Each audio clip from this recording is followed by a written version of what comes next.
Hola, ¿qué tal? Bueno, yo ante todo quisiera agradecer al comité organizador por la gentil invitación a estas jornadas denominadas urgencias quirúrgicas para médicos y médicas generales. Para mí es un verdadero placer estar acá y compartir con ustedes en estos 30 minutos un tema que es bastante interesante, sobre todo por la manera como inicialmente nosotros debemos afrontar a un paciente politraumatizado. Espero que me dé chance de abarcar la mayoría de los puntos que quiero en este tiempo. Entonces, vamos a hablar un poco del enfrentamiento inicial al paciente politraumatizado. Lo primero que debo decir es que como disclosure es que soy fundador y director del curso Manejo Integral del Paciente Politraumatizado.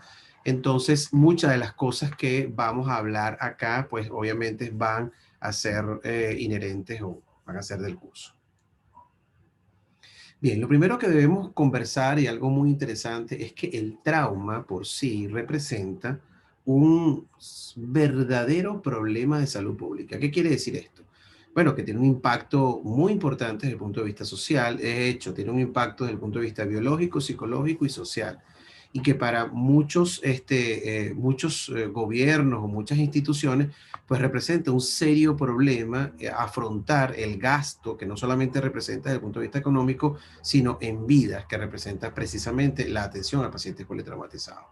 Un poco hablando de la magnitud del problema y tomando cifras de la Organización Mundial de la Salud, donde vemos claramente cómo 5.8 millones de personas mueren anualmente producto del trauma, y es muy propicio el comentario porque estamos viviendo una pandemia donde el COVID evidentemente ha cobrado muchísimas vidas, pero quiero aclararles que inclusive el trauma per se, pues compromete mucho más vidas que la misma pandemia.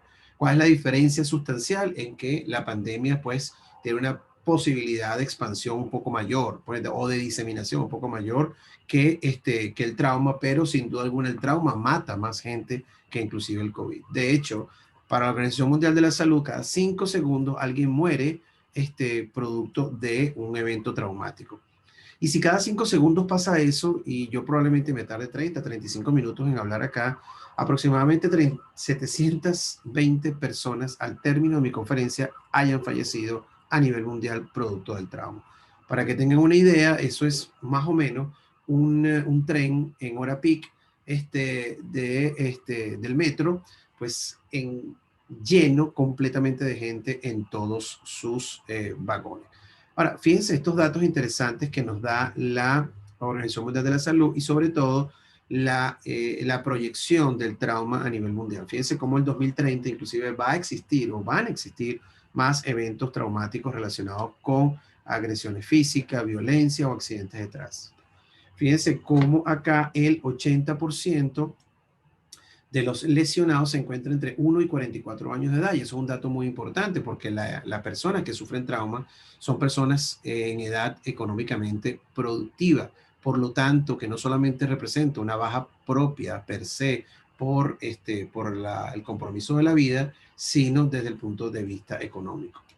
Los peatones, sin duda, se encuentran en el séptimo lugar de frecuencia, pero tienen una mortalidad más alta. Es decir, ser peatón representa una mortalidad más alta. La relación hombre y mujer, una mujer por cada 3 hombres, y fíjense la mortalidad por colisiones, como puede llegar a ser del 46%. Prácticamente podemos decir que las personas pudieran tener una probabilidad de 50% de fallecer en un accidente de tránsito. ¿Y la violencia dónde está? ¿Dónde nos deja la violencia? Pues eso forma parte, sin duda alguna, digamos que, de este proceso de génesis de trauma. Los eventos violentos representan per se una condición prácticamente sine qua non. Y fíjense, cuando hablamos de las 50 ciudades más peligrosas del mundo, y donde lamentablemente mi Caracas natal, yo soy de Venezuela y mi Caracas natal representa hoy en día la primera ciudad o la ciudad más peligrosa, con un índice altísimo de tanto de violencia como muertes, etcétera, por accidentes o por eventos violentos.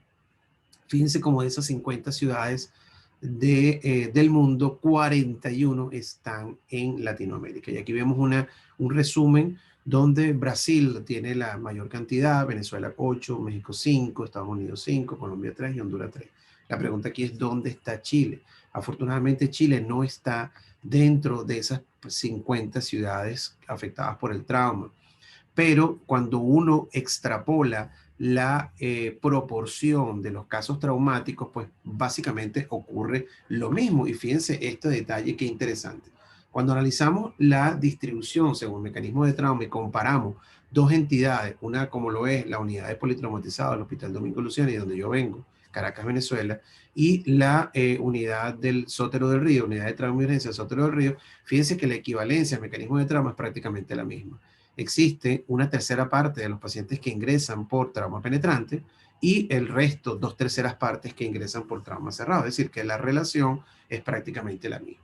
Ahora, algo interesante, ¿cuál es la percepción que tiene la gente acerca del trauma? ¿O cuál es la falsa percepción que tiene la gente con respecto al trauma? Y quiero que presten atención a este video, que es bastante interesante, donde vamos a ver un incidente. Ahí van. ¿Qué es lo que llama la atención de esto?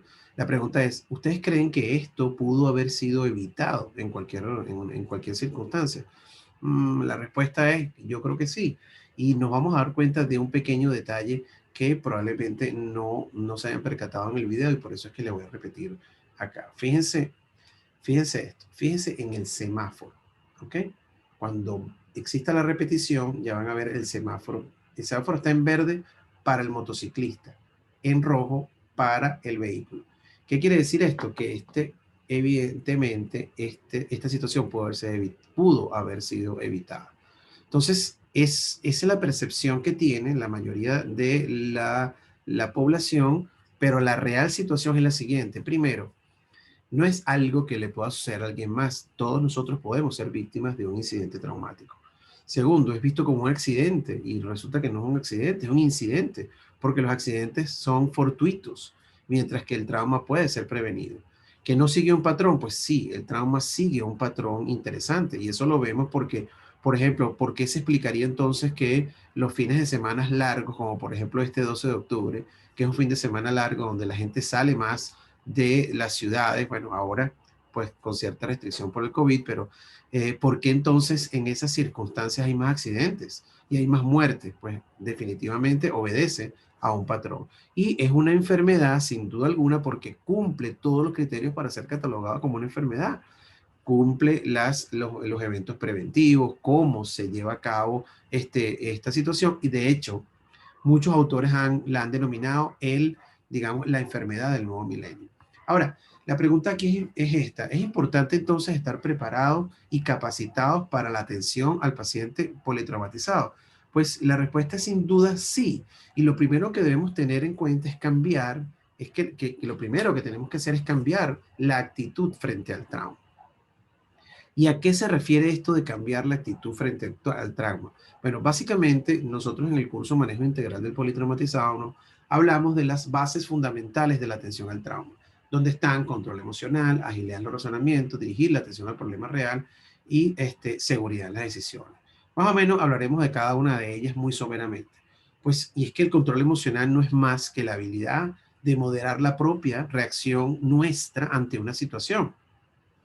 Es decir, el autocontrol, entendiendo por esto, pues no ahogar o reprimir nuestras emociones, sino más bien controlar y eventualmente modificar los estados anímicos y sentimientos frente a lo que está ocurriendo. Y fíjense en esta situación donde se ven como hay 6, 7 personas politraumatizadas, y pues la persona que va a atender a esos politraumatizados debe tener un autocontrol, porque si no, ¿quién es el perjudicado? Pues sin duda alguna que va a ser el paciente.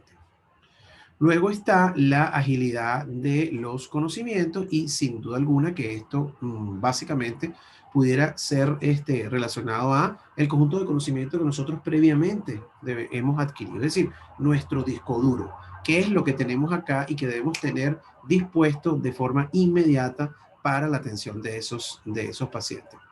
Dirigir la atención al problema real consiste en que yo voy a establecer qué es lo que realmente ese paciente necesita y actuar en consecuencia. Y finalmente, sin duda alguna, la seguridad en las decisiones, qué es lo que el paciente, pues al final del día, lo va a, a colocar en un mejor pronóstico en cuanto a la atención. Fíjense, ¿qué pasa cuando un paciente llega a la unidad de politraumatizados o al box de trauma? Habitualmente tenemos grande cantidad de pacientes y todos estos son pacientes que hemos recibido nosotros en la unidad de trauma. No son pacientes de ninguna página web ni nada, sino lo importante de esto es establecer realmente cuál es la causa que le va a o que va a repercutir en la evolución favorable o desfavorable de ese paciente. Es decir, estamos ante situaciones o lesiones realmente que son espectaculares por su presentación. ¿Y qué es lo que habitualmente pasa cuando llega un paciente politraumatizado? Pues habitualmente pasa un desorden donde todo el mundo comienza a dar órdenes, hay mucha bulla, llamen al traumatólogo, pónganle sonda nasogástrica, utilicen collar cervical, fíjenle sangre, preparen pabellón, llamen al becado de urgencia, pues todo se vuelve un desastre. Y yo siento que muy probablemente ustedes están internalizando que eso es realmente es así. Entonces, como nosotros decimos en el curso, lo importante es que todo intento de atención al politraumatizado posea una estructura, una secuencia y una rica variedad de etapas intermedias. Es decir, una estructura, secuencia y rica variedad de etapas intermedias. Esto es básicamente una receta de cocina. Y esa estructura, secuencia y rica variedad de etapas intermedias es lo que hemos denominado nosotros como evaluación sistemática. Es decir, debe existir un orden en la atención a esos pacientes politraumatizados, una secuencia que nosotros debemos seguir. ¿Y cómo es esa secuencia? Bueno, esa secuencia va desde la atención temprana, donde uno dispensa una atención en el lugar del incidente o durante el traslado. Recuerden que durante el traslado también nosotros debemos atender al paciente politraumatizado. Luego es la atención inicial que damos en el box de trauma o en la unidad de politraumatizado y sin duda alguna la atención definitiva es la atención que vamos a dispensar nosotros en el área de terapia intensiva. Ahora, cuando nosotros tomamos esa atención inicial y la ponemos un poco de lupa, vemos que esa atención inicial también tiene una forma de organización, donde tenemos una evaluación y manejo primario, del cual vamos a hablar más adelante, y que quienes me han antecedido en esta jornada han hablado de manejo de la ventilación, manejo de la vía aérea o de la circulación, y fíjense cómo está allí dispuesto el A, B, C, D, E, F en la valoración y manejo primario. Luego hay una valoración y manejo secundario, donde yo hago una reevaluación primaria, un interrogatorio, un examen físico un poco más detallado, bueno, hago procedimientos adicionales y así sucesivamente, pues una escalada de ítems que debo cumplir. Luego está el tratamiento definitivo, que en la mayoría de los casos en el paciente con trauma es quirúrgico hasta que no se demuestre lo contrario. Esto es una premisa importante que deben tener en conocimiento.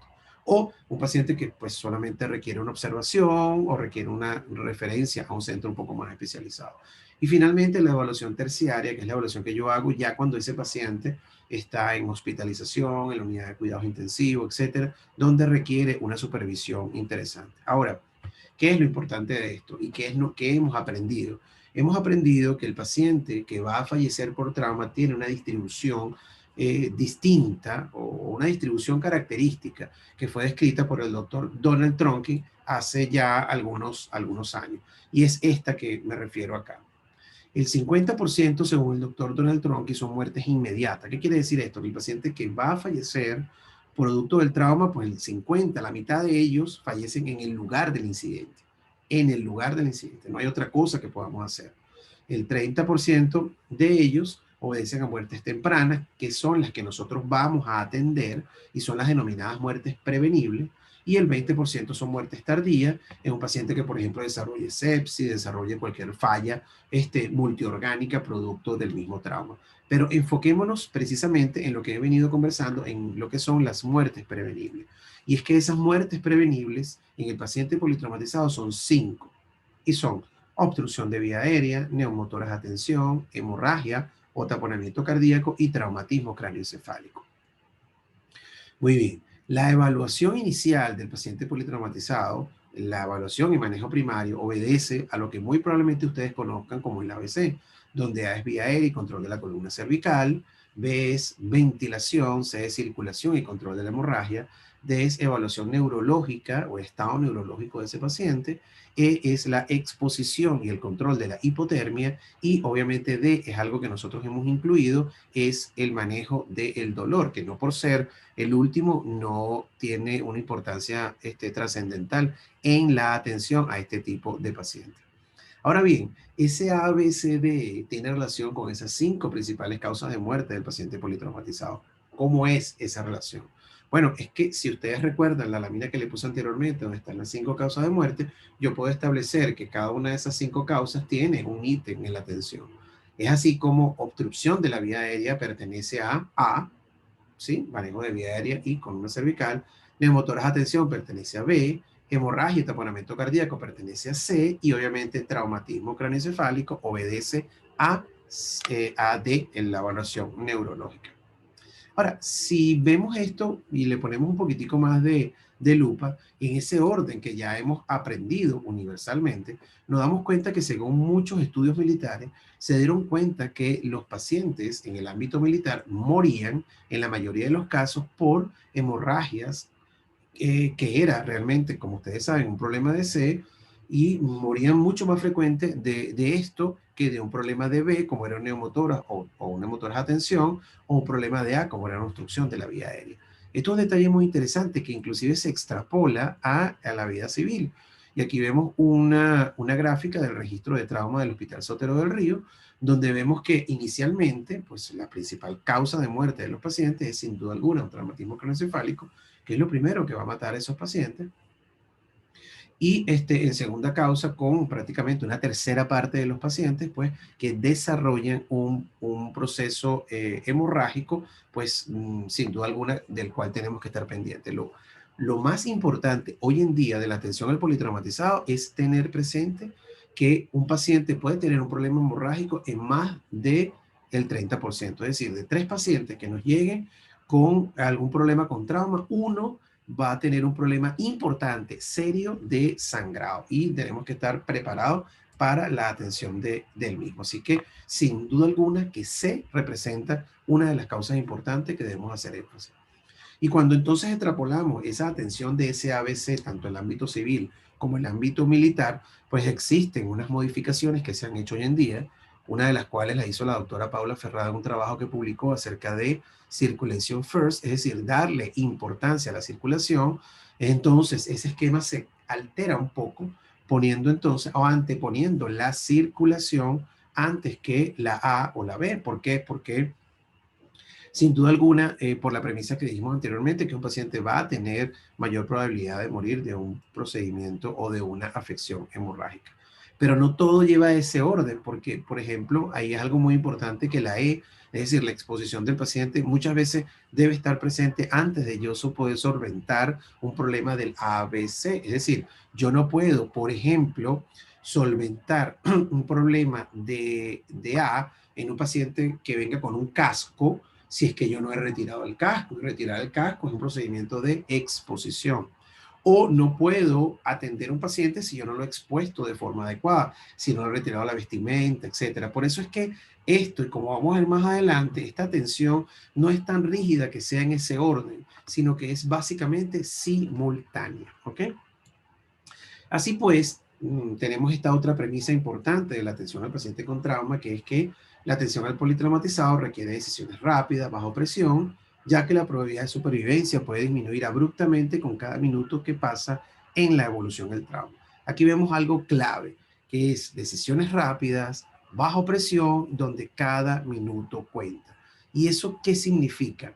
Y quiero comentarles algo interesante. Cuando uno habla de la atención al paciente politraumatizado, nosotros hablamos básicamente de 3 grandes enemigos. El primer enemigo es el trauma propiamente dicho, es decir, la situación como tal. Y es la que debemos tener nosotros en cuenta y prepararnos digamos, para afrontarla. Y parte de ese afrontamiento es el cambio de actitud que hemos venido hablando. Y el segundo, como lo acabo de decir ahorita, donde existen decisiones rápidas, bajo presión, donde cada minuto cuenta, pues entonces allí estaría entonces como nuestro segundo enemigo, pues el tiempo.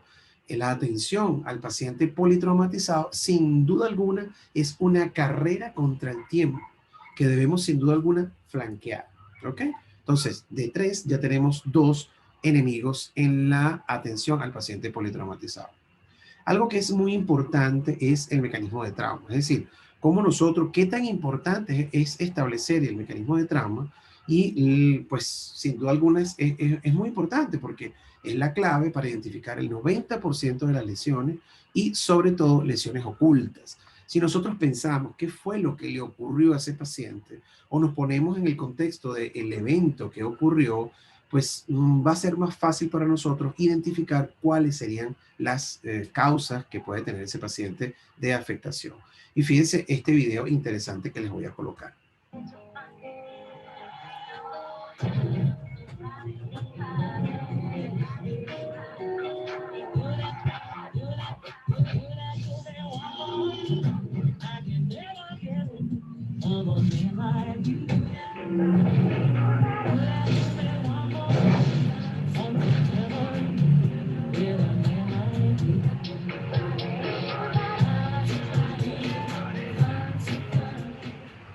Pues acabamos de ver todo lo que puede ocurrir dentro del habitáculo de un vehículo en el contexto de un trauma. En este caso es una campaña de prevención de accidentes o de lesiones por el no uso del cinturón de seguridad, y fíjense cómo este individuo pues rodó por todo el habitáculo y lesionó a los ocupantes.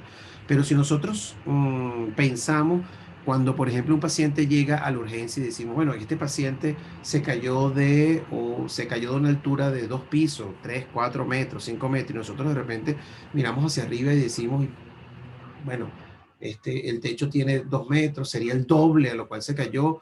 Entonces ahí empezamos a nosotros a tomar conciencia de lo que realmente le pudo haber pasado a ese paciente. Bien, como parte del mecanismo de trauma, fíjense que esto es muy importante.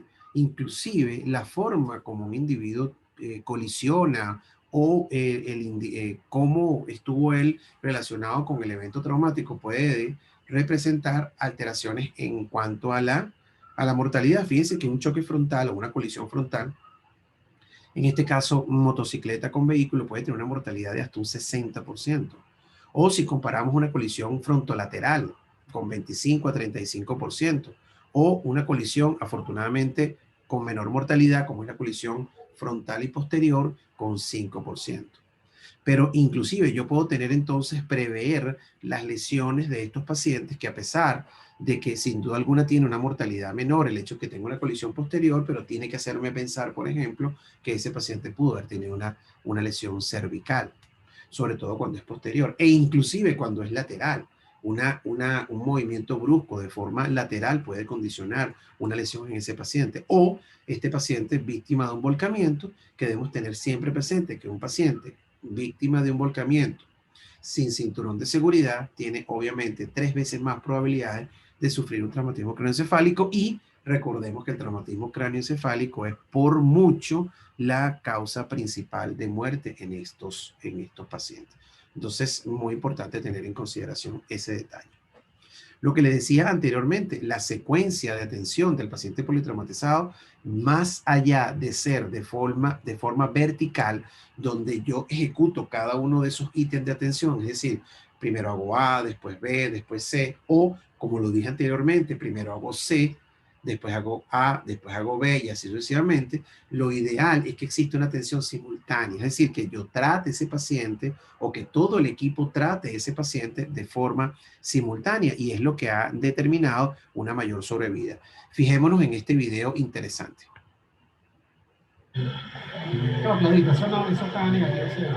Tenemos saturación de 79. Fíjense cómo están distribuidos todo el equipo. ¿Quién está en A, quién está en B y quién está en C? 79 en 2 saturómetros. Sí, está negativo, está negativo. 79. Sí, ahora. Ahí se está midiendo la saturación. Realmente no sé por qué con 2 saturómetros, pero la saturación mide un problema de A, un problema de B y un problema de C. Fíjense ahí cómo se está evaluando el problema de B, es decir, si es que ese paciente está bien intubado o no. Y evidentemente se está reportando el FAS, que sería la manera de evaluar yo circulación en ese paciente.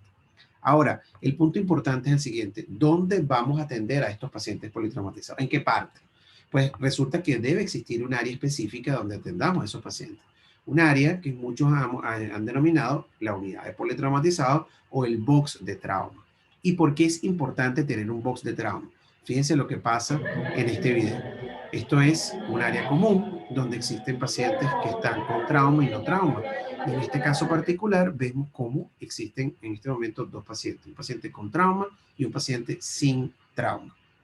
Imagínense ustedes que la paciente que esté ahí sin trauma tenga un infarto y que al lado llegue un paciente politraumatizado, botando sangre, etcétera. ¿Qué va a pasar? Cuando la paciente voltee hacia el lado y se encuentre con esa situación o una amputación traumática, etcétera, ¿qué va a pasar? Bueno, esa pobre señora se va a terminar de infartar.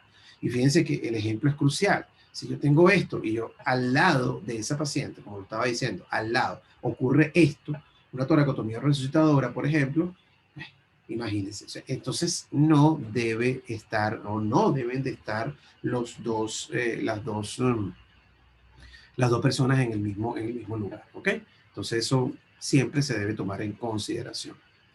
Y en la unidad de politraumatizado, inclusive nosotros podemos tener objetivos que pueden ser generales y objetivos específicos. Es decir, la unidad de politraumatizado tiene su razón de ser. Y una de las razones es precisamente mejorar la atención o la calidad de atención a los pacientes víctimas de trauma y disminuir de forma significativa la tasa de mortalidad. Es decir, porque va a existir personas capacitadas, material específico ideal para la atención a este tipo de pacientes. Y otra cosa que es muy importante es los criterios específicos o los objetivos específicos.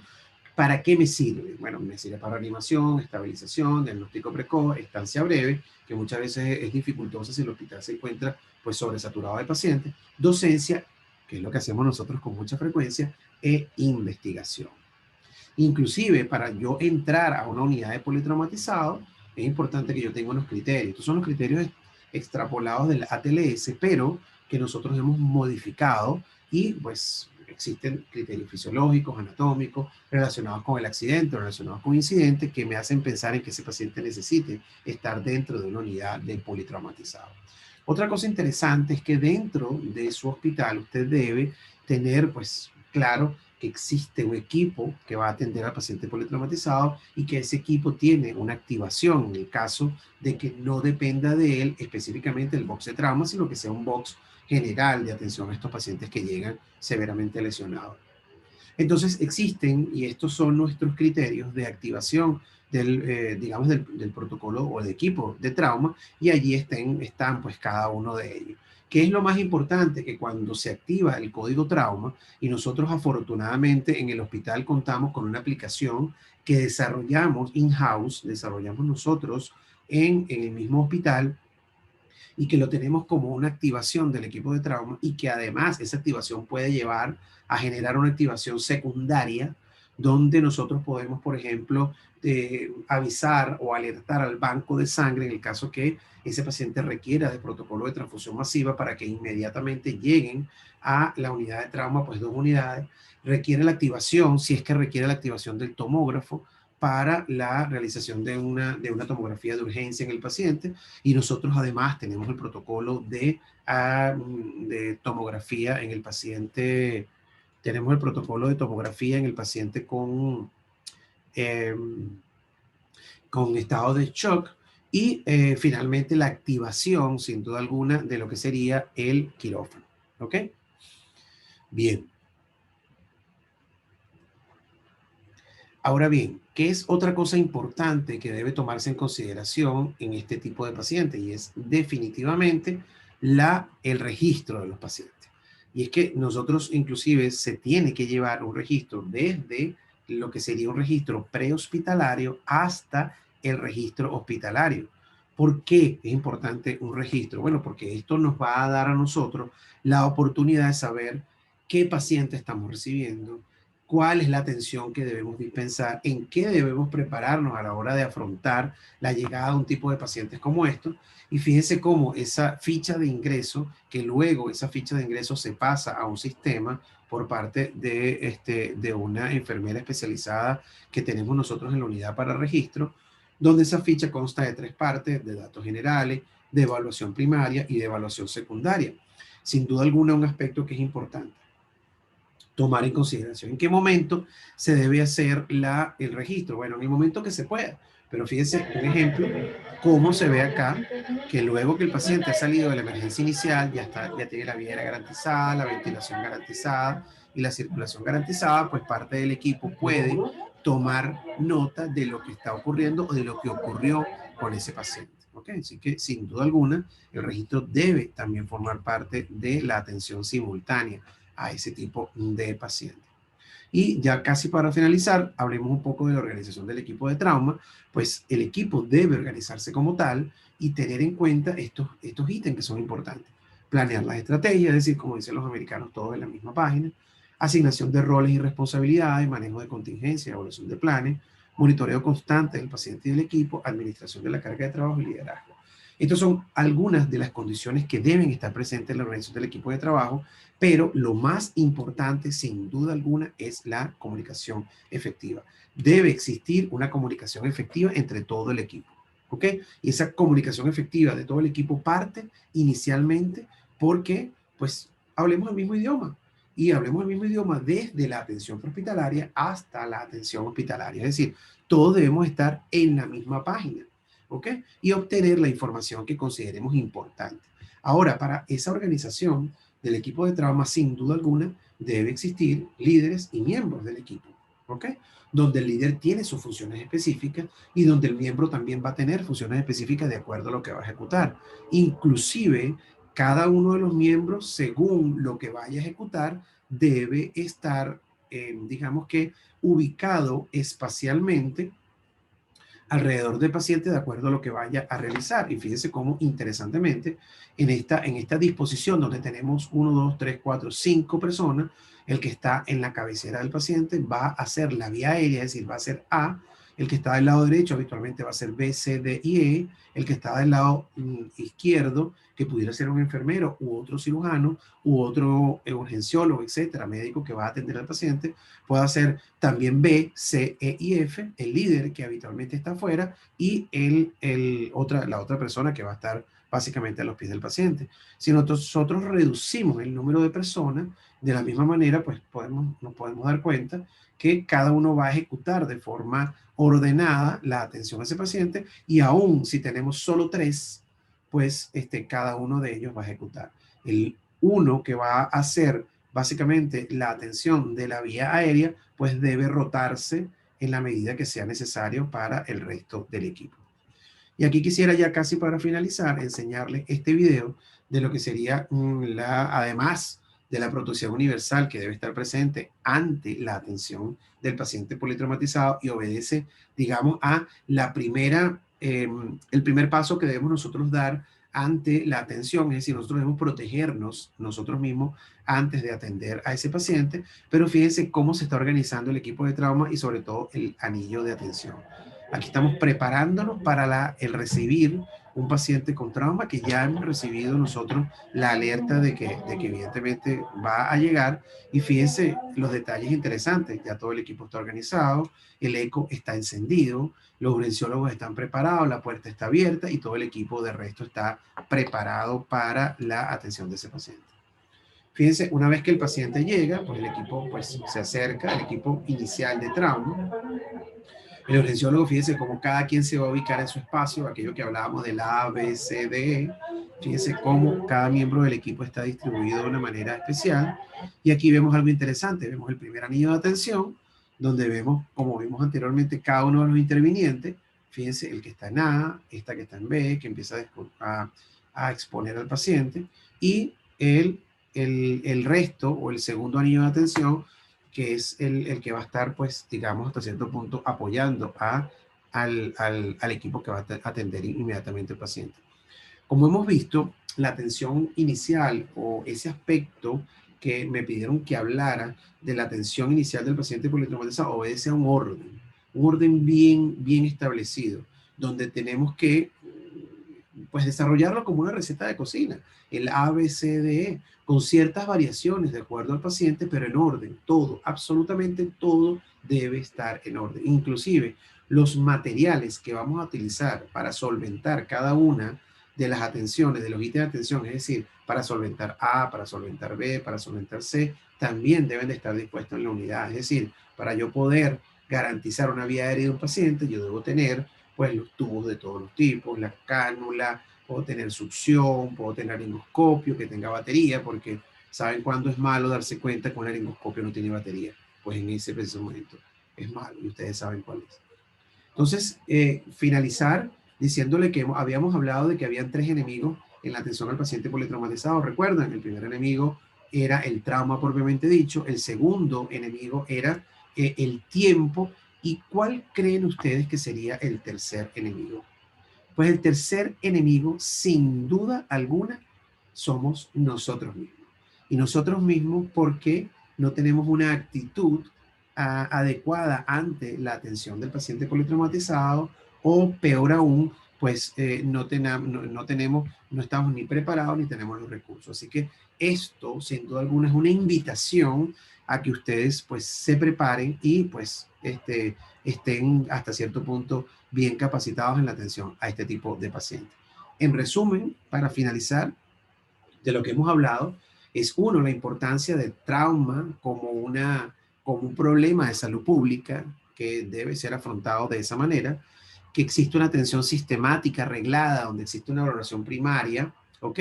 Donde debo tener en consideración el mecanismo de trauma, debo tener en consideración ese ABC de cómo lo voy yo a ejecutar, si es que voy a hacer C, A, B o A, B, C, ¿ok? Y obviamente algo importante que es el registro. En la evaluación secundaria, contar con, digamos, con los servicios satélites y el apoyo satélite, como lo es el departamento de imagen, un escáner, cuando yo puedo tener tiempo de hacer un escáner en la evaluación secundaria. Recuerden que hoy en día, y eso lo podemos hablar en otra ocasión, las imágenes han tenido una evolución bien interesante en la atención al trauma. Ya antes se hablaba de que el eco era parte de la evaluación secundaria y hoy en día el FAST forma parte de la evaluación primaria. Luego, la unidad de politraumatizado. Bueno, perdón, el tratamiento definitivo del paciente, que tenemos que tener en consideración que un paciente con trauma es un paciente quirúrgico hasta que no se demuestre lo contrario. Y por tanto, la evaluación, si es que usted está en un hospital donde no tiene a un cirujano o un traumatólogo, etcétera, pues la atención no debe esperar. ¿Quién debe atender inicialmente a este paciente? Bueno, en el sentido ideal, un cirujano de trauma. Yo soy cirujano de trauma y he dedicado toda mi vida a la atención de este tipo de pacientes, pero eso no quiere decir que un cirujano que esté en la urgencia no esté capacitado y preparado, o debería estar capacitado y preparado para la atención de este tipo de pacientes. Y la unidad de politraumatizado, box de trauma, ya les enseñé sin duda alguna que debe existir un área específica donde debemos atender a estos pacientes, y la organización del equipo de trauma es muy importante, desde el ámbito prehospitalario hasta el ámbito hospitalario.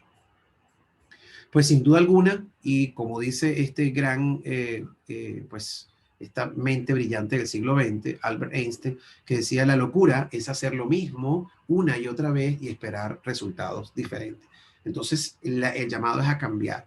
Y recuerden algo que es importante, que siempre decimos nosotros al final del curso Manejo Integral del Politraumatizado. La atención, o un paciente cuando llega a una urgencia, ese paciente víctima de un trauma, llega sin saber quién lo va a atender. Es decir, no es como un paciente que tiene un problema médico y se va a atender, él escoge su médico. En el caso del politraumatizado que llega de forma abrupta a una urgencia, no escoge el médico. Por lo tanto, él tiene el derecho de ser atendido de forma adecuada, y nosotros, si es que estamos en una emergencia, tenemos el deber de dispensarle una adecuada atención, y para ello debemos estar preparados. Yo quisiera aprovechar el momento para comentarles que este es uno de mis últimos libros que ahorita estamos haciendo, por cierto, todo el equipo de Traumasótero y con muchos integrantes internacionales estamos haciendo la 3ª edición, pero que tiene pues todo lo concerniente a la atención integral del paciente politraumatizado, y que al comité organizador le ha obsequiado un código ebook para que sea rifado entre todos los participantes, para que, bueno, para que el afortunado pues tenga la posibilidad de tenerlo en su biblioteca. Así que, sin más, yo quisiera darle las gracias por la participación nuevamente y bueno, estoy abierto a cualquier duda que pueda plantearse. Muchísimas gracias.